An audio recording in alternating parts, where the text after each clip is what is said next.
Hello everyone. तो आज हम पढ़ते हैं अपना ओम्स लॉ। मैं आपको ओम्स लॉ ऑलरेडी बता चुका हूँ, ठीक है। और ओम्स लॉ में मैंने आपको क्या बताया था कि जो हमारा v है वो डायरेक्टली प्रोपोर्शनल होता है किस पर, i पर। ये मैं आपको बता चुका हूँ कि जैसे किसी भी सर्किट में आप क्या करते हो, वोल्टेज बढ़ाते हो, करंट बढ़ता है, करंट बढ़ाते हो तो वोल्टेज बढ़ता है। अब जैसे ही ये प्रोपोर्शनैलिटी साइन हटता है, जो हमारी वीडियो थी ओम्स लॉ के ऊपर, उसमें ये सारी चीज़ें बता चुका हूँ मैं वैसे आपको। तो देखो, जैसे ये डायरेक्टली प्रोपोर्शनल साइन हटता है तो हमारे कांस्टेंट आता है यहाँ पर, उस कांस्टेंट को हम क्या बोलते हैं, आर। तो जो ये आर है इसी को ही हम क्या बोलते हैं, कांस्टेंट ऑफ प्रोपोर्शनैलिटी। और इस कांस्टेंट का नाम क्या है, रेजिस्टेंस। लेकिन ये रेजिस्टेंस किसका है, ये हमारा किसी भी कंडक्टर का है। तो बच्चों ये रेजिस्टेंस होता क्या है, मैंने आपको वीडियो में बताया था। और एक तरह का पाइपलाइन है, पीछे से प्रेशर दे रहे हो पाइप में पानी का, और बीच में कूड़ा आ जाए तो कूड़ा क्या कर रहा है, बेसिकली पानी के प्रेशर को रोक रहा है। उसी तरीके से जो आपका रेजिस्टेंस है वो भी क्या कर रहा है, आपके उसके रेजिस्टेंस को, और जो रेजिस्टेंस है आपका वो करंट के फ्लो को रोक रहा है। तो रेजिस्टेंस का काम क्या है, करंट के फ्लो को रोकना। तो ये हमारा रेजिस्टेंस है।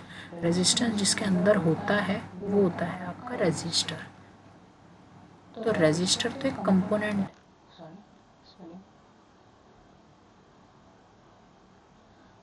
हाँ, तो रेजिस्टर जो है वो आपका कंपोनेंट है, ठीक है। और इस रेजिस्टर के अंदर क्या होता है, रेजिस्टेंस होता है। रेजिस्टेंस प्रॉपर्टी है एक, ठीक है। तो देखते हैं आगे। ये जैसे ग्राफ है, ग्राफ को मैं आपको ऑलरेडी बता भी चुका था, ठीक है। ओमिक कंडक्टर क्या होते हैं, those conductors which obeys Ohm's law. वो कंडक्टर जो ओम्स लॉ को ओबे करे। ओम्स लॉ को ओबे करने का मतलब है जिन जिन कंडक्टर्स के लिए v डायरेक्टली प्रोपोर्शनल हो i, वो आपके ओमी कंडक्टर्स होंगे, ठीक है। 10th क्लास के लिए इतना ही ध्यान रखना है। कौन कौन से एग्जांपल में रेजिस्टर्स हो गए, मतलब जिनका रेजिस्टेंस है। बैटरी, जो भी आपकी बैटरीज होती है, जैसे ये हो गया आपका, ये वाली बैटरी देखी होगी आपने, एक साइड प्लस होता है और एक साइड माइनस होता है, ये बैटरी। सेल हो गया, ये भी सेल है। और रियोस्टेट, रियोस्टेट के बारे में थोड़ा डिटेल में बताऊंगा क्या होता है रियोस्टेट। फिर उसके बाद एक क्वेश्चन पूछा जाता है, बड़ा ही इम्पोर्टेंट क्वेश्चन है, what does the slope of v versus i curve, curve को ग्राफ भी बोलते हैं या ग्राफ को कर्व बोल सकते हो, रिप्रेजेंट, क्या रिप्रेजेंट करता है, ये आपका क्वेश्चन पूछा जाता है। कहने का मतलब v और i का जो स्लोप है वो क्या रिप्रेजेंट करता है। तो देखो, स्लोप का मतलब क्या है, ढलान। जैसा कि आप ये देख पा रहे हो, ये जो ग्राफ है आपका, इसी ग्राफ में हमारी एक लाइन बन रही है, ये वाली लाइन है, ये जो लाइन है ये क्या है, एक तरह का ढलान ही तो है। तो ये जो ढलान है ना, इसको हम क्या बोलते हैं, स्लोप। और स्लोप को लिखते कैसे हैं, m से। m स्लोप को रिप्रेजेंट करने के लिए लेटर यूज़ किया गया है। तो ये रहा m। हम निकालते कैसे हैं, निकालने का क्या है, y कोऑर्डिनेट को डिवाइड कर दो किससे, x कोऑर्डिनेट से। y कोऑर्डिनेट को डिवाइड कर दो x कोऑर्डिनेट से। अब ये y और x कोऑर्डिनेट पता कैसे चलेगा, तो देखो इधर ग्राफ में वापस आ जाओ, ये आपकी y एक्सिस है, सबको पता है, और ये हॉरिजॉन्टल क्या है, आपकी x एक्सिस। y एक्सिस का कोऑर्डिनेट, ये देखो y एक्सिस में क्या आ क्या रहा है, y एक्सिस में आ क्या रहा है, y एक्सिस में आ रहा है आपका v, और v क्या है आपका वोल्टेज, और x एक्सिस में क्या आ रहा है, i आ रहा है, और i क्या रिप्रेजेंट कर रहा है आपका करंट। तो जैसे स्लोप जो है वो m आप कैसे शो करते हो, y बाई एक्स। y में क्या रिप्रेजेंट कर रहा है, वोल्टेज, और x में क्या रिप्रेजेंट कर रहा है, करंट। तो कहने का मतलब v को जब i से डिवाइड किया तो आपके पास क्या निकल के आ गया, स्लोप निकल के आ गया। क्या निकल के आ गया, स्लोप। अब जो ये v बाई आई है, ये है क्या, आ जाओ ओम स्लोप का फॉर्मूले पर वापस। v is equal to I R, आपका ओम स्लो का फॉर्मूला। अब यहाँ से अगर मैं इस i को y v के नीचे ले जाऊँ तो v बाई आई, तो इधर क्या बचेगा आपका r। कहने का मतलब v बाई आई आपका क्या है, r के बराबर है। देखो m बराबर आपका v बाई आई, और v बाई आई आपका किसके बराबर है, आर के बराबर। तो आप कह सकते हो कि जो आपका एम है वो क्या है, आर है। कहने का मतलब जो स्लोप है वो आपका किसके बराबर है, रेजिस्टेंस। तो यहीं से क्लियर होता है कि जो भी हमारा स्लोप होगा वो क्या होगा, वोल्टेज अपॉन में करंट ही आपको क्या देगा, स्लोप देगा। और वोल्टेज अपॉन में करंट स्लोप क्या दे रहा है, जैसे मैंने आपको यहाँ कराया slope of V versus I, तो M is equal to Y by X होगा। वाई में आपको वी शो कर रहा है और एक्स में आपको आई शो कर रहा है। तो वोल्टेज अपॉन करंट आपको क्या देगा, आर देगा। ये रहा। तो मैं बोल सकता हूँ slope of V I curve is R, और आर क्या है हमारा, रेजिस्टेंस। ठीक है, तो ये तो था आपका आर, रेजिस्टेंस। अब ये पढ़ते हैं ये रेजिस्टेंस होता क्या है। मैंने आपको बता दिया रेजिस्टेंस का काम क्या है, चार्ज के फ्लो को रोकना, और flow of charge he current होता है। फ्लो ऑफ चार्ज ही क्या है आपका, करंट। तो चार्ज के फ्लो को रोक दे या करंट को रोक दे, एक ही बात है। तो रेजिस्टेंस किसी भी कंडक्टर की, कंडक्टर जो इलेक्ट्रिसिटी कंडक्ट करते हो, लोहा हो गया, कॉपर हो गया, ब्रास हो गया, ये सारे, तो उसकी प्रॉपर्टी है क्या रोकने के लिए। रेजिस्ट का मतलब होता है स्टॉप या फिर स्लो डाउन, रोक रहा है। तो वो करंट को रोक रहा है, तो इसका मतलब कौन रोकेगा करंट को, रेजिस्टेंस। ये याद रखना, करंट को सिर्फ रेजिस्टेंस रोकता है। अब उसके बाद एसआई यूनिट, रेजिस्टेंस को शो किससे करते हो, जैसे डिस्टेंस को आप किससे शो करते हो, किलोमीटर से, उसी तरीके से रेजिस्टेंस को आप शो किससे करोगे, ओम। और ओम को डिनोट केस से किया जाता है ओमेगा, और ये ओमेगा का साइन कैसा है, ये मैंने आपको बना रखा है, वापस बना देता हूँ। ये साइन है आपका ओमेगा का, ठीक है, तो ये पता चल गया। अब उसके बाद ये तो था आपका रेजिस्टेंस को डिनोट आर से किया जाता है, एसआई यूनिट ओम ओमेगा है। अब कई बार जैसे आपसे 1 एम्पियर और 1 वोल्ट पूछा जाता था डेफिनेशन, उसी तरीके से आपसे कई बार 1 ओम पूछा जाता है। ये 1 ओम क्या है, डिफाइन 1 ओम।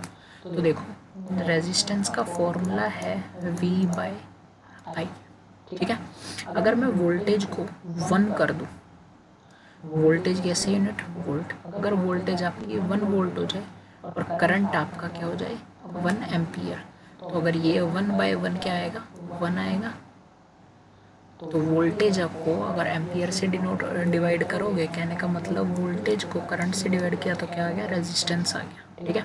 तो अगर कोई बोले डिफाइन 1 ओम, तो कैसे डिफाइन करोगे, when a potential difference is 1 volt and current through circuit is 1 ampere. जब किसी भी सर्किट के अंदर करंट 1 एम्पियर का फ्लो कर रहा हो और आप वो फ्लो कराने के लिए कितनी बैटरी प्रोवाइड कर रहे हो, 1 वोल्ट की, तो आपका जो रेजिस्टेंस बनेगा सर्किट का वो क्या बनेगा, 1 ओम के बराबर होगा। तो ये है आपकी डेफिनेशन किसके लिए, रेजिस्टेंस के लिए, ठीक है। अब मैंने आपको जैसे कि बताया है रेजिस्टेंस का काम क्या होता है, रेजिस्टेंस का काम होता है टू स्टॉप या रेजिस्टेंट करंट, ठीक है, टू स्टॉप या रेजिस्ट करंट। अगर आपका रेजिस्टेंस ज़्यादा होगा तो आपका करंट कम हो जाएगा, और अगर रेजिस्टेंस कम होगा, रुकावट कम हो जाएगी, तो इसका मतलब करंट आपका बढ़ जाएगा। ये ध्यान रखना, ठीक है। लेकिन इससे एक चीज़ का ध्यान हो रहता है हमें, ओम्स लॉ, अगर आपका करंट कम हो रहा है तो वोल्टेज भी तो कम होगी, या करंट बढ़ रहा है तो वोल्टेज भी बढ़ जाएगी, या वोल्टेज बढ़ रही है तो करंट, और वोल्टेज कम हो रही है तो करंट, ठीक है। अब आता है हमारा रियोस्टेट, ठीक है, इसके बारे में देखते हैं। अब जैसे आपका रेजिस्टेंस होता है, रेजिस्टेंस की तो एक फिक्स्ड वैल्यू है, रेजिस्टेंस की क्या होती है आपकी एक फिक्स्ड वैल्यू, रेजिस्टेंस चेंज नहीं होता, ज़्यादा होता है, लेकिन कब होता है वो मैं बताऊंगा। उससे पहले देखते हैं रेजिस्टेंस। रियोस्टेट, रियोस्टेट होता है आपका वेरिएबल रेजिस्टेंस, कहने का मतलब ये वो रेजिस्टेंस है जो चेंज होता रहेगा। वेरिएबल का मतलब होता है चेंज होना, तो वो रेजिस्टेंस जो बार बार चेंज होता रहे उसको क्या बोलते हैं, रियोस्टेट। लेकिन इसकी कंडीशन क्या है, variable resistance या rheostat is a variable resistance is a component used to regulate current flow without changing the source of voltage। अभी तक हम क्या कर रहे थे, वोल्टेज को अगर आप बढ़ाते हो तो आपका करंट बढ़ जाएगा, वोल्टेज को अगर कम करोगे तो करंट भी कम होगा। ये पढ़ा था। लेकिन मैं चाहता हूँ करंट तो बढ़ जाए या घट जाए, वोल्टेज में चेंज ना आए। वोल्टेज में चेंज ना आए, चेंज आए तो किस में? सिर्फ करंट में। लेकिन ओम्स लॉ तो गड़बड़ हो गया, क्योंकि भाई अगर वोल्टेज बढ़ गई, करंट बढ़ गया, करंट बढ़ गया, वोल्टेज, तो इन दोनों में तो रिलेशन डायरेक्ट हो गया। लेकिन मैं चाहता हूँ सिर्फ करंट में चेंज आए, वोल्टेज में चेंज ना आए। तो इसको किया कैसे जा सकता है? इसको करने के लिए हमें क्या चाहिए? रियोस्टेट। इसको करने के लिए हमें क्या चाहिए? रियोस्टेट। तो रियोस्टेट ही एक ऐसा डिवाइस है जो करंट को चेंज करता है without changing the voltage. Voltage की वैल्यू चेंज नहीं करेगा और करंट बदलता रहेगा। और रियोस्टेट को डिनोट किससे करते हैं? जैसे आपका ये रेजिस्टेंस है ना, ये होता है रेजिस्टेंस का साइन। अगर मैं इसके ऊपर ये लगा दूँ, या फिर एक सिंबल और है, ये रेजिस्टेंस हो गया, और इसके इधर मैं ऐसे एरो लगा दूँ, तो ये आपका क्या बन गया? रियोस्टेट। आ गया समझ में? यहाँ तक क्लियर है। अब उसके बाद देखते हैं किन चीज़ों पर आपका रेजिस्टेंस डिपेंड करता है, क्योंकि रेजिस्टेंस हमारा घट बढ़ सकता है, और वो कैसे? ठीक है, सबसे पहला आता है, और ये बड़ा ही इम्पोर्टेंट क्वेश्चन है और इम्पोर्टेंट टॉपिक है। क्वेश्चन इस पे कैसे आता है? सीधा सीधा क्वेश्चन आपका आएगा, what do you mean by Ohm's law? State Ohm's law, draw it's curve, what are ohmic conductor and on what factor resistance of a conductor depend। और ये important question है, आता है किस फैक्टर पर आपका रेजिस्टेंस डिपेंड करता है। ठीक है, सबसे पहला लेंथ।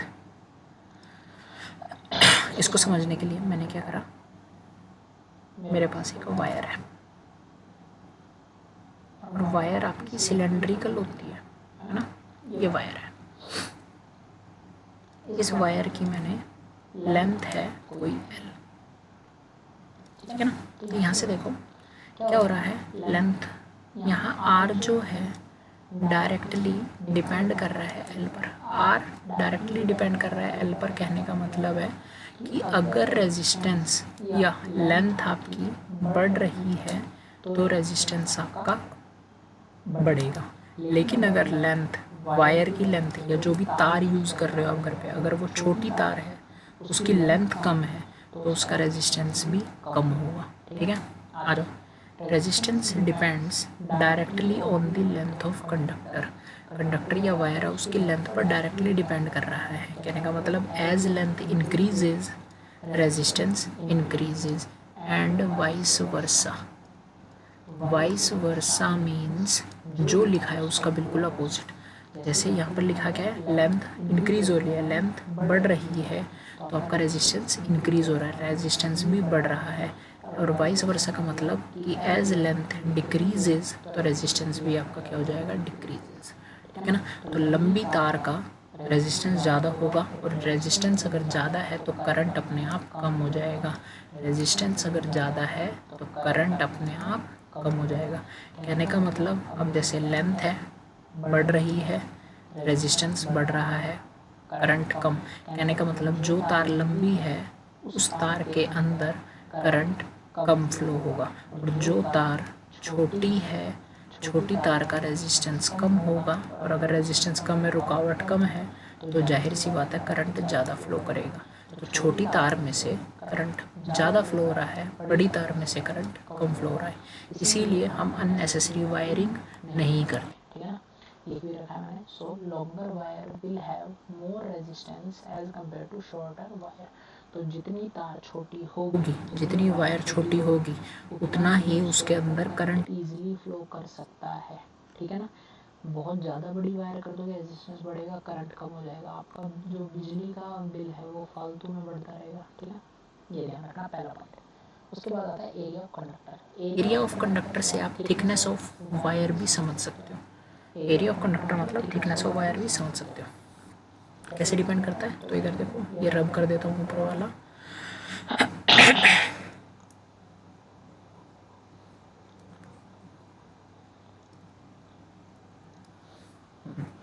ये देखो, आर डायरेक्टली और 1 अपॉन में 1 आते ही ये क्या हो जाता है, इनवर्सली।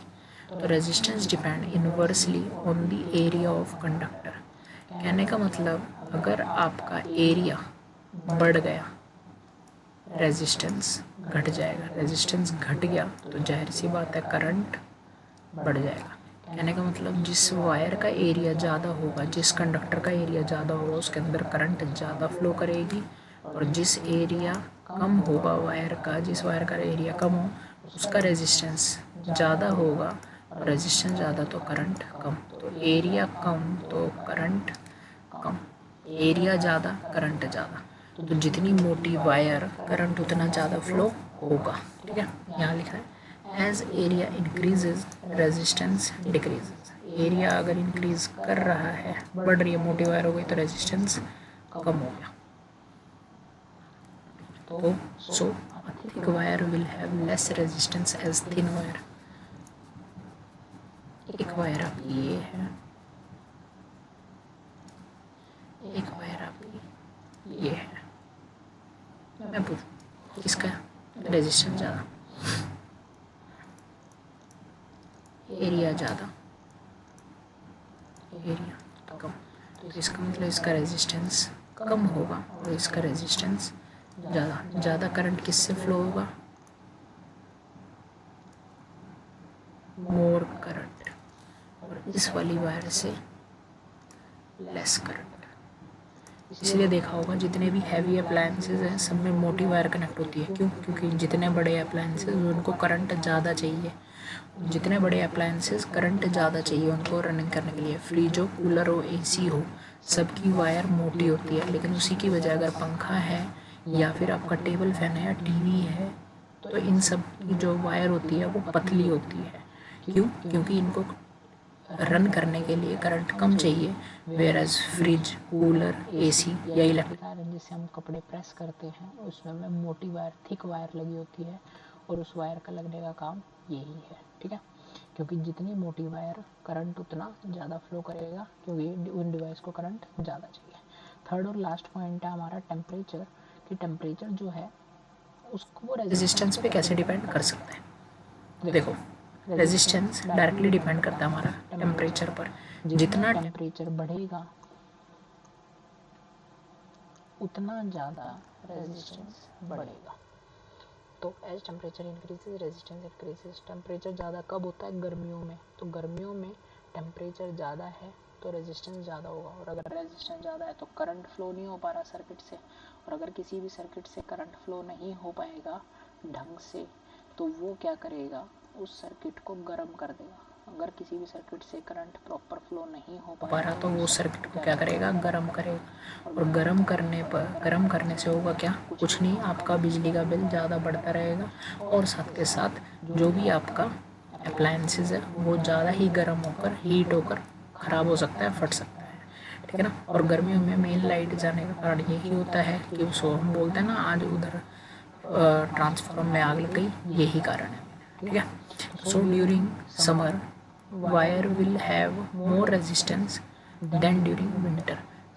गर्मियों में रेजिस्टेंस ज़्यादा होगा, टेम्परेचर ज़्यादा होने की वजह से करंट कम फ्लो होगा, सर्किट ज़्यादा गर्म होंगे, जल्दी आग लग सकती है। एक और डिपेंड होता है नेचर ऑफ मटेरियल। ठीक है, तो नेचर ऑफ मटेरियल पर भी डिपेंड करता है, वो भी पढ़ेंगे हम आगे। अब देखते हैं थोड़ा। देखो, अभी हमने क्या क्या पढ़ा। रेजिस्टेंस डायरेक्टली डिपेंड कर रहा है लेंथ पर, ये पढ़ लिया। रेजिस्टेंस इन्वर्सली डिपेंड कर रहा है एरिया पर। अगर मैं इन दोनों को कंबाइन कर दूं तो ऐसे लिखा जा सकता है रेजिस्टेंस, ये बीच में डायरेक्टली का साइन, ऊपर एल आ गया और नीचे क्या है ए। ठीक है ना। और ये तो हो गया। अब जैसे ही हमने ये प्रोपोर्शनैलिटी साइन हटाया तो एक कांस्टेंट आया रो, इसको क्या बोलते हैं? रो। और ये रो जो है वो आपकी क्या है? रेजिस्टिविटी। ये रो क्या है? आपकी रेजिस्टिविटी। ठीक है, वापस समझो, रो क्या है? आपकी रेजिस्टिविटी। तो ये रहा। तो रेजिस्टिविटी डिफाइन कैसे है? जैसे रेजिस्टेंस एक प्रॉपर्टी है, रेजिस्टिविटी भी एक प्रॉपर्टी है करंट को रोकने की ही, लेकिन रेजिस्टेंस डिपेंड करता है आपका लेंथ पर, एरिया पर और टेम्परेचर पर, मटेरियल पर। लेकिन जो रेजिस्टिविटी है वो आपकी ना तो डिपेंड करती लेंथ पर, ना डिपेंड करती एरिया पर, डिपेंड करती है तो सिर्फ किस पर? टेम्परेचर और किस पर, नेचर पर, कि मटेरियल का नेचर कैसा है, एल्युमिनियम की है या कॉपर की वायर है, ठीक है ना। तो it is defined as the resistance, जैसे कि हमने पढ़ा अभी formula rho L upon A. तो अगर आप रो निकालना चाह रहे हो, जैसे ये रहा का, ये R is equal to rho L upon में ए, अगर रो निकालूँ, ये वाला ए इधर जाकर क्या हो गया, मल्टीप्लाई हो गया आर से, और ये एल जो इधर मल्टीप्लाई था रो से, वो इधर जाकर क्या हो गया, डिवाइड। तो ये एल इससे डिवाइड। यूनिट अगर मुझे देखनी हो ऐसा यूनिट, जैसे रेजिस्टेंस की क्या थी, रेजिस्टेंस की थी ओम, एरिया की होती है मीटर स्क्वायर, और एल क्या है, लेंथ, तो इसके मीटर, 1 मीटर से 1 मीटर कैंसिल, तो ओम मीटर रेजिस्टिविटी यूनिट, ठीक है। ये ध्यान रखना। अब इसको थोड़ा समझने की कोशिश करना, समझा देता हूँ। मेरे पास एक ये पीस है कॉपर का, ब्लॉक है, और एक मेरे पास कॉपर की वायर है, ये भी कॉपर की है। इसकी लेंथ अलग है, मैंने मानी इसकी लेंथ एल है और इसकी एल लेंथ अलग। इस वायर का एरिया ए है और इस बॉक्स का एरिया ए है। इसकी लेंथ अलग, इसकी लेंथ अलग, इसका एरिया अलग, इसका एरिया अलग। और मैंने अभी बताया रेजिस्टेंस किस पर डिपेंड करता है, लेंथ और एरिया पर। तो इसका मतलब दोनों का रेजिस्टेंस अलग होगा। इसका रेजिस्टेंस और इसका रेजिस्टेंस, ये तो हो गया बॉक्स और ये हो गया वायर। भले ही दोनों कॉपर के हैं, लेकिन तो इनका रेजिस्टेंस बराबर नहीं होगा, तो ये गलत है, रेजिस्टेंस बराबर नहीं होगा, ठीक है। बट हैं दोनों सेम मटेरियल, तो जो रेजिस्टिविटी बॉक्स की है वो ही रेजिस्टिविटी आपकी वायर की होगी, क्योंकि दोनों का मटेरियल सेम है, दोनों का मटेरियल सेम है, और वो सेम मटेरियल कौन सा, कॉपर। अगर ये दोनों का एल्युमिनियम होते तो भी इनकी रेजिस्टिविटी सेम होती, लेकिन रेजिस्टेंस अलग होता, क्योंकि रेजिस्टेंस डिपेंड करता है एरिया लेंथ पर, रेजिस्टिविटी नहीं करती। रेजिस्टिविटी मटेरियल पर, नेचर पर डिपेंड करती है। दोनों का सेम, इसलिए रेजिस्टिविटी सेम। क्लियर है, आया समझ में यहाँ तक, ठीक है। रब कर देते हैं इसको।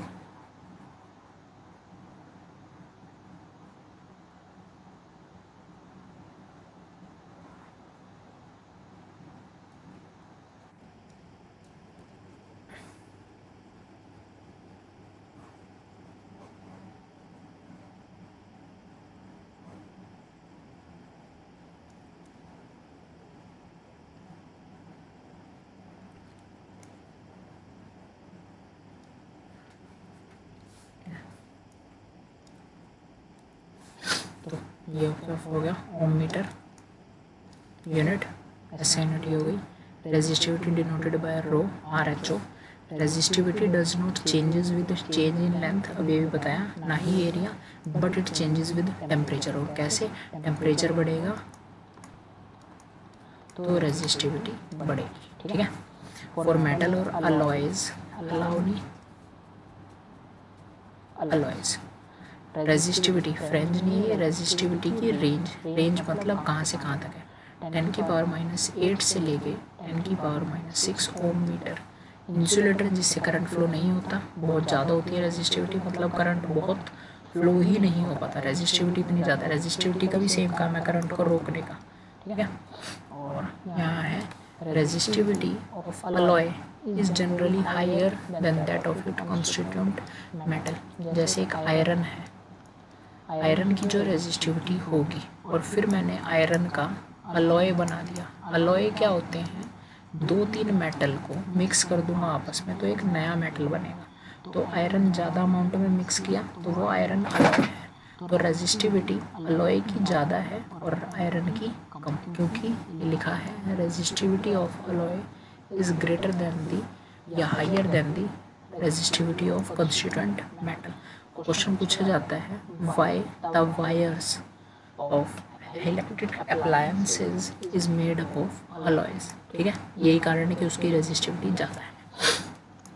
Alloys do not oxidize burn readily at higher temperature, और बहुत ज़्यादा क्यों यूज़ किया जाता है अलॉयज़ की वायर बनाने के लिए या हीटिंग एलिमेंट बनाने के लिए, क्योंकि बहुत ज़्यादा गर्म होने पर भी वो जलेंगे नहीं, वेयर एज अगर कोई दूसरा एलिमेंट होगा तो वो जल जाएगा। So they are commonly used in electrical heating device, इसीलिए उनको हीटिंग डिवाइस में यूज़ किया जाता है। तो ये था रेजिस्टिविटी। अब इसके कुछ हमारे न्यूमेरिकल्स हैं, वो हम न्यूमेरिकल अपना करेंगे नेक्स्ट क्लास में, ठीक है। आज के लिए इतना ही, इसका ध्यान रखना, ये समझा दिया मैंने। न्यूमेरिकल कल की क्लास में, ठीक है। Okay, thank you.